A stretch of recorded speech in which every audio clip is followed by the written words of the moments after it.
Hello again, fellow podcaster, and welcome back to Pod Theory. I'm your host, Jason Cercone, and today we're going to talk about how to raise brand awareness using a podcast. In addition to positioning yourself as a thought leader, putting a creative outlet into the world for amplifying your brand message, and turning listeners into customers, a brand podcast is a great tool for raising overall brand awareness. Brand awareness, of course, is the extent to which consumers are familiar with the distinctive qualities of a particular brand and the products and services they feature. With your brand podcast, you can take center stage, and the floor is yours to do with that what you wish. The best podcasts are the ones that solve problems, provide value, enhance knowledge, and communicate with the audience on a level that fuels their attraction to the brand as a whole.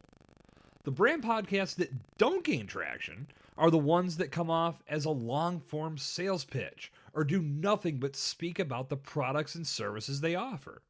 They don't pay attention to the fundamental question that all podcast listeners ask themselves: what's in this for me? And therefore, their show doesn't gain enough mainstream velocity to keep listeners in the seats. And because of that, those listeners fail to take the next steps towards patronizing the brand.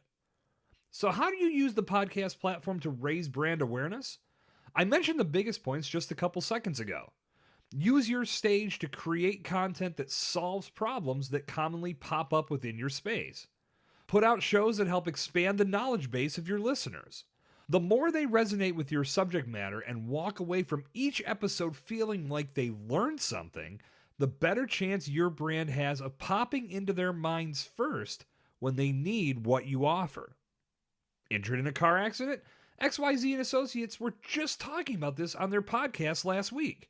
I'll give them a call and see if they can help me. That's the power your podcast has and how it can help bring business your way. Your overall goal with your brand is to provide your customers with value.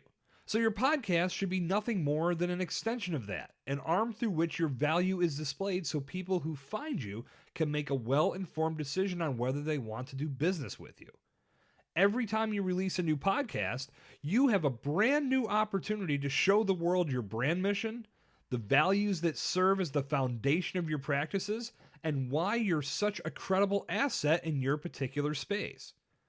People turn to podcasts for a variety of reasons, but the one common denominator that all podcasts need to feature is the ability to engage. If you want to consistently raise brand awareness through your podcast, the content you supply your audience needs to captivate them and give them a reason to not only tune in next week, but to tell others about how much value they get from your show. Will this happen if you spend your entire podcast raving about how great you are? No, it won't. But if you spend your airtime showcasing the knowledge you have for your space, the products and services you offer will naturally sell themselves because people will see you know exactly what you're talking about.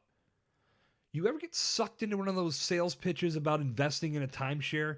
It's friggin' brutal. It's an all-out, non-stop hard sell, and as I learned from going through one of those many years back, if you wait until the very, very end, you can save yourself a ton of money.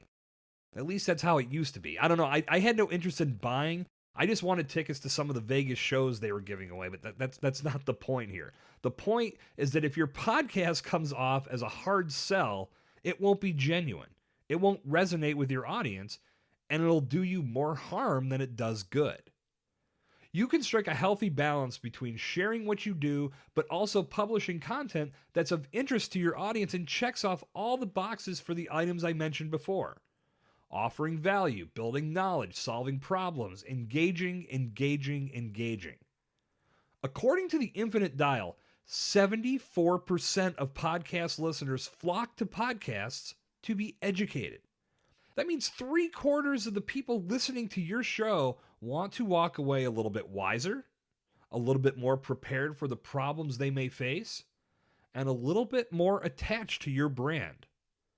Give them content that does that, and you'll be well on your way. The way people respond to sales opportunities has completely changed. It's not about elaborate pitches and smooth-talking salespeople as much as it used to be. It's about hearing the needs and the pains of your customer and offering the best solutions to service those needs and make those pains disappear. And your podcast can do that, all while spotlighting the values of your brand and making others who find your show aware of how you can help them as well. And that's going to bring down the curtain on episode 112 of Pod Theory. If you like what you heard today, please take just a few seconds of your day to tell the world on Apple Podcasts. Leave a rating, leave a review, help more listeners just like you find Pod Theory, and help this show continue to grow. Good talk. I'll see you back here tomorrow. This has been Jason Cercone on Pod Theory.